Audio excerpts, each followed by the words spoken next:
We want to get to our other top story right now because it is a major week for the troubled Steward Health Care, right? Today marks the deadline for the sale of 6 Steward hospitals across the Bay State. Well, and this all comes as the CEO is set to step down tomorrow. Let's send things out to NBC Boston's Alicia Palumbo, who has more in the city.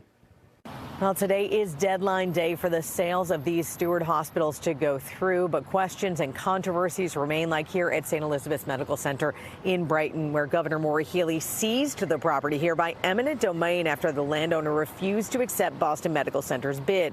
Transfers of ownership are also expected to go into effect at Holy Families campuses in Haverhill and Methuen, as well as Morton and St. Anne's hospitals in Taunton and Fall River, and Good Samaritan in Brockton. As far as patients are concerned, they'll have to deal with the growing pains following these transitions.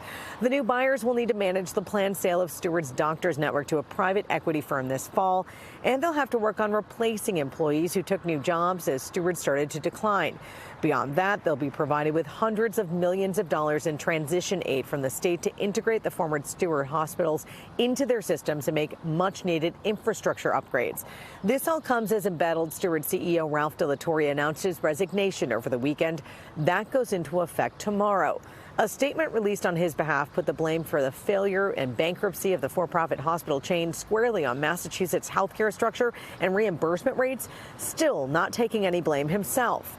The statement said in part, while Dr. De La Torre has amicably separated from Steward on mutually agreeable terms, he will continue to be a tireless advocate for the improvement of reimbursement rates for the underprivileged patient population.